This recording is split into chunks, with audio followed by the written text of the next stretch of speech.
अल्लाह ताला कंहिं क़ौम खे हलाक न कंदो आहे। ईअं हे अल्लाह ताला जो कानून आहे, हे अल्लाह ताला जी कुदरत आहे, हे अल्लाह ताला जो रहम। अल्लाह ताला कॾहिं कंहिं क़ौम खे जेको हलाक न कंदो आहे जॾहिं क़ौम जेकी आहे पाण पंहिंजा पेर जेको आहे फिराए छॾे।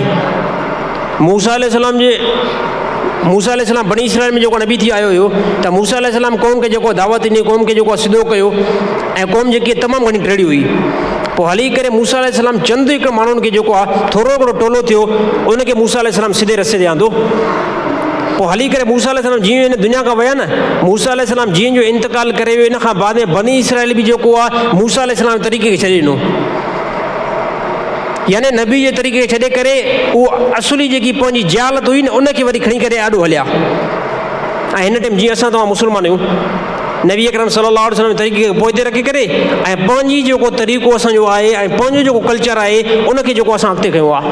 त बनी इसराइल ईअं कयो, मूसा अलैहिस्सलाम जे तरीक़े खे पोइ ते करे पंहिंजो तरीक़ो वरी अॻिते कयो। छाजे करे मूसा अलैहिस्सलाम इंतकाल करे वियो हुयो। अल्लाह ताला जो इहो कानून, अल्लाह ताला छा कयो, अल्लाह ताला इन क़ौम जे मथां ज़ालिम हिकिड़ो बादशाह अल्लाह ताला मुक़ररु करे छॾियो। बुग़्ते नसर इन क़ौम जे मथां बादशाह आयो। ऐं छा पियो करे उन क़ौम सां, कहिड़ो तरीक़ो अपनाए पियो, उन क़ौम जी औरतुनि खे बुग़्ते नसर छा कयो, कंट्रोल कयो। उन औरतुनि खे जेको आहे नौजवान औरतुनि खे बुग़्ते नसर क़ैद करायो बनी इसराइल जी। ऐं बनी इसराइल जेके अछी ॾाढ़ी सां मर्द हुया न, अछी ॾाढ़ी सां वॾी उमिरि जा जेके हुया, उन्हनि खे जेको आहे उन बुग़्ते नसर ज़लील करायो, मोजड़ा हणई। ऐं नौजवाननि खे बि क़ैद करे जेको आहे जेल जे अंदरि रखियईं। त उन टाइम हाणे सभु बनी इसराइल जेको आहे जेल जे अंदरि क़ैद थी विया।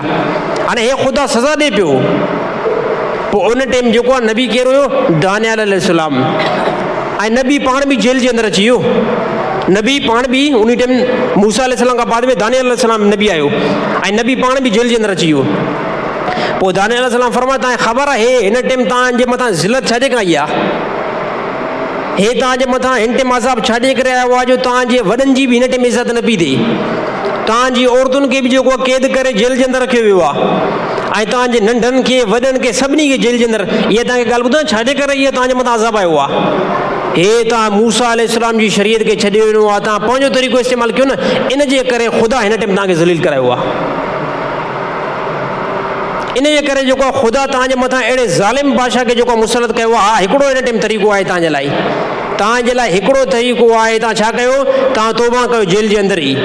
तव्हां इन टाइम ई तौबा कयो, तव्हां इन टाइम इस्तग़फ़ार कयो, अल्लाह ताला जी तरफ़ रुजू थियो। अल्लाह ताला इन अज़ाब खां जेको तव्हांखे ठारे छॾींदो। उहा पूरी क़ौम मिली करे जेको उन तौबा कई जेल जे अंदरि ऐं पंहिंजे तरीक़े खे चेंज करे। उन वक़्त में जेकी मूसा अलैहिस्सलाम उन शरीर उन जेको उम्मत खे निमाज़ ॿुधाई, उहो जेल जे अंदरि निमाज़ पढ़णु शुरू कयूं। अल्लाह ताला छा कयो, अल्लाह ताला इन बादशाह ज़ालिम खे जेको आहे अल्लाह ताला हलाक करे ॾेखारियो। वरी उहा क़ौम जेकी आहे पूरे इलाइक़नि जे अंदरि जेकी आहे उहा ग़ाइब थी वई। त क़ौमुनि जो हलाक थियणु छाजे करे, क़ौम छाजे करे हलाक थींदी आहे, क़ौम उन टाइम हलाक थींदी आहे जॾहिं क़ौम जेको आहे नबी जे तरीक़े खे छॾे करे गैरनि जो तरीक़ो इस्तेमालु करे। उन टाइम हर क़ौम तबाह थी वेंदी। उन टाइम मुस्लमान बि जेको हलाक थींदा। जंहिं टाइम मुस्लमान जेको आहे वक़्तु नबी जी तालीमात खे तरीक़े खे छॾे करे गैरनि जो जंहिं तरीक़ो खयो न, उन टाइम इहे मुस्लमान हलाक आहिनि। भले इन मुस्लमान वटि क़ुरान हुजे, भले इन वटि मुस्लमान वटि जेको आहे चंद जेको आहे निमाज़ हुजनि, पर अक्सर अल्लाह ताला अक्सर खे ॾिसंदो आहे। जॾहिं पूरी क़ौम सरकश थी वञे न, पोइ अल्लाह ताला जो मथां जेको अज़ाब ईंदो आहे।